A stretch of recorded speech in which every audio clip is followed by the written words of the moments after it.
Hello and welcome to another episode of Metal Effort. Today we're going to be looking at this piece of metal, the HEA Designs Hunter. I previewed this briefly on the loaner video I made of a bunch of knives that somebody loaned me, and we're kind of going through them and seeing what kind of action they have. Overall review, really, but he's concerned about, is this a good example? Is this a good specimen of the particular knife that he has? Some of the knives I've not reviewed, so I don't have a reference. Some of them I have. This is one of the ones where I haven't, and so it's going to be pretty much a normal review in the sense of I've got a new knife, and I'm going to go into a deep dive onto what the pros and cons of the knife are. Let's get into our size comparison. We've got our Spyderco PM2. We've got our Spyderco Para 3. This is a pretty small little blade. It's very EDC-able for sure. Blade length is a little bit shorter than 3 inches. I'd say about 2.75 on the cutting edge, a little bit more than that to the shoulder. Overall, pretty small knife, but that's not necessarily a bad thing. It's good to have small knives and big knives in your collection, and I think this has some potential to take a slot for your smaller knives. Let's get a quick weigh-in real fast and see where it sits at in terms of its weight. We're looking at about 2.95 ounces, so a little tiny bit over an ounce an inch, but pretty close. I think we'll give it a pass on that one. And with that stuff out of the way, let's jump into the dent, the decent, the excellent, the nitpicks, and the terrible of this piece of metal. First off, in the decent is this kind of unique blade shape. I wasn't really sure about this blade shape, just looking at pictures of it on the internet, but getting it in hand, it's actually not that bad. It's not like super thick, it's not super thin stock, it's somewhere in the middle, but they did a pretty good job of getting a pretty narrow behind the edge distance here, and it's a pretty solid little cutter. The little aggressive Bowie type clip point here really does lend itself to some extreme pokage going on. So getting into clamshells and that sort of thing is really easy with this knife. It's almost like a little X-Acto knife at the tip of it. It's just so thin and sharp and pointy that there are particular kinds of cuts where that actually comes in handy. So that surprised me at how useful this blade is. It does look like it's at first glance more form than function, but it does a passable job here. The little faux fuller right here was standing, but overall, that's pretty good. The steel type out of this is 154 cm, not CPM 154, mind you, just 154. It's an okay steel. It's an ingot version, basically, of the CPM version of 154. It's stainless, it's really easy to sharpen, and it's okay. It's like better than VG10, but not as nice as S30V, I would say, somewhere in there. Next thing I like about it is just the clip. The clip is pretty competent. It's not particularly deep carry, but it's really easy to get in and out of your pocket. And the knife is kind of narrow, it kind of swoops to a little tiny point. And if it was just this sticking out of your pocket, it's actually kind of hard to grab it out of there. So having a little bit more to anchor out and pull it out is not a bad thing. So it's passable, definitely passable. You do have a lanyard hole here, and I'm happy to report that it's not like taking up any awkward space. So that's perfectly fine. I'm okay with the placement of the lanyard hole. Fit and finish on this thing is actually pretty stellar. I could have put it in excellent. It's dead center. The action of it, we're going to go into a deeper dive, but just the mechanical execution of putting the knife together and just how seamlessly it fits together and the construction of it is top notch. There's really not a single thing wrong. You have a full back spacer, which is kind of unique on such a small knife like this. But there's a lot of intricate machine work here on the clip, on the back spacer, and on the front. And so there's a lot of room where they can make a mistake, and they didn't. So that's really, really nice. A lot of rounded edges. There's no sharp bits on the knife basically at all, except for the part that should be. And overall, the fit and finish is stellar. So good job. Ergos on the knife are respectable. It's It's not something that's like blowing my mind, but it's also not uncomfortable in the slightest. You don't quite have enough room in this like little opening to get both fingers in, is like my only gripe. So you can kind of just lock back and just leave that space for one finger and it's fine. But you can kind of choke up a little bit, and now both fingers are kind of sharing that spot and it gets a little cramped. Overall, it's fine. It's okay. Not bad in any way. There's nothing scraping or snagging you at all. With that out of the way, let's get into the excellent. I want to talk about the OCD, which is the open, the close, and the disengage. Not everybody takes action as seriously as I do, but the people that do appreciate the deeper dive. So, for the open, you've got a little front flipper on this guy, and the opening aperture. So there's two different ways to open it. The opening aperture works really, really nicely, actually. It does take some getting used to. I think I'm taking for granted just how used to Spidey flicking just about anything that I have eventually developed. And I think, you know, it's possible you can definitely get it to where it deploys 100% of the time, really snappy action, but you might have to find exactly where you're going to put your finger in there. I'm kind of doing the meat of my finger to get the leverage that I need to pop it open. But for me, it works great. For front flipper, I prefer front flippers like this. I almost a flat, just top edge to it.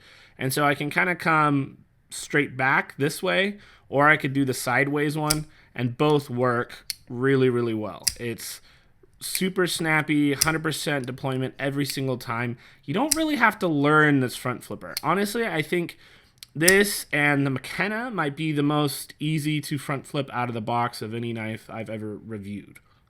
And that's saying something, because front flippers, it's really hard to get it both good and intuitive. Usually it's one or the other, and this managed to knock both out of the park. So opening, excellent, really, really good, and enjoy both ways to open it.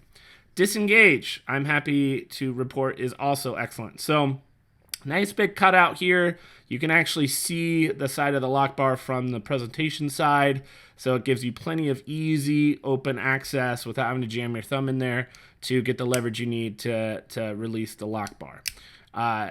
The other nice thing is, even though you don't have, you know, a flipper tab to kind of catch yourself, there's this kind of like nub here that is the perfect like little landing spot. So when you pop the blade down, it just clunks right into your finger, and then you could do the normal jostle it shut after that. So it's not one of those knives that you really have to pay too much attention to make sure you don't have the blade come down on your fingers. Really good design in that regard, and I appreciate that. Solid lockup, no lock stick, disengage, excellent. For the drop shut, this is running on bearings, and so it's very smooth for sure. It's not like amazing drop shut. So light jostles, probably 2 or 1 good jostle will get the job done. It's smooth, easy to fidget with. All three things kind of come together in a really special way for the fidget factor. So ultimately, that's probably the strongest thing going for this knife is the action, the OCD. Very, very, very good. Much better than I thought it was going to be. Next excellent thing is just kind of the design. I like that the designer here is just willing to kind of go no holds barred and do something really unique. You know, I joked in the preview of the knife that when it's closed, it looks like a little motorboat. And it just goes to show you how evocative and unique this design is. You know, it's really not a profile you've seen very many times before on other knives, without really sacrificing too much in the practicality aspect of the design. And so if you can be, you know, competent and unique at the same time, you're going to get some bonus points from me. So, you know, the milling on the handle, kind of unique, just profile of everything while maintaining its competency, it's gonna get that innovation in the excellent from me. With that out of the way, let's get into the nitpicks. I have a few things to talk about in the nitpicks.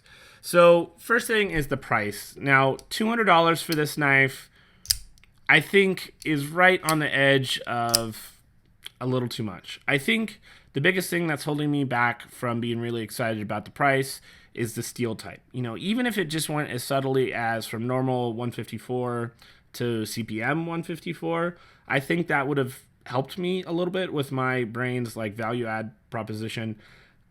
There's, a lot of awesome innovation in the knife, but it's just kind of like the turd in your punch bowl, as Nick says. That it's just, I don't know. It's kind of a feel bad. If this, it doesn't have to be M390, it doesn't have to be, LC200N or anything crazy, but even just S30V or, I don't know, like not too far off from CPM 154 would be like XHP, I think would be perfectly adequate on this knife. So either the steel type needs to change to justify the cost, or the cost needs to go down.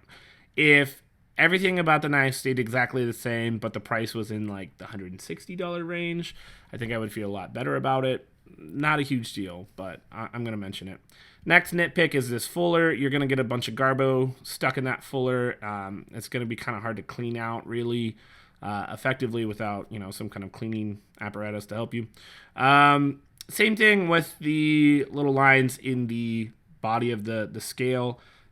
You're probably going to get gunk and stuff in there. There's just a lot of nooks and crannies that is going to be kind of hard to clean out. Not a big deal, just something to consider. Next nitpick is maybe the profile. This is hard to kind of look at it from somebody else's perspective, but, if you whip this out in the break room, the kind of tactical edge that you've got going on with this very acute point might scare some people potentially. Depends on where you're working. This is going to be totally contextual to, your lifestyle and where you're taking the knife or showing the knife. But it's a little bit stabby and murdery. If you're not around knives or used to knives, that could be an issue for people around you. That's all I have for the nitpicks. Let's go to the terrible. I don't really have anything either. So let's skip to the conclusion. The conclusion is I like this knife better than I thought I was going to. Being such an action snob, if all three of the open, the close, and the disengage can be excellent, that is probably going to override the quibbles I have about the steel type or the value. This is a really compelling knife. This would be a perfect candidate for like a steel upgrade or like an exclusive or sprint run of this exact knife for, let's say, 220, but upgrade it to M390 or something along those lines, 20 CV. I think that would be the perfect thing to kind of fix the value proposition on the knife, and just people that are on the fence about getting it because they like the design and have heard about the good action, maybe actually bite the bullet and get the knife. So you're going to know if you like the design or not, probably before you even clicked on the video. But as far as, is it a good value and should you spend your money on it, I think it really goes down to, one, if you're not an action whore like me, that, benefit is going to kind of not really affect you that much. Two, your steel preference. If you're really particular about your steel, which I sort of am, the more I'm in the hobby, the more open-minded I am about not having like the best of the best steels, just because you really do have to use your knives a lot and in very like tough situations to actually notice the real life difference in steel types for a lot of people. So that being said, you're gonna know, steel type, value, and action are kind of your decision points that I would kind of point to for somebody to decide if they want to buy this knife or not. I think it's a good knife. I like the innovation. I like the uniqueness of it. I think it's a really good fidget toy, and it's an effective cutting tool. So I think I could recommend it to somebody that just is jiving with the design. If you think this is an ugly knife, I'd probably just say pass on it. It's not like this is giving you some god tier level of value on the proposition outside of just it's speaking to you on a personal level. So I hope this is helpful to you in your purchase decisions, and I'll see you in my next video. Bye.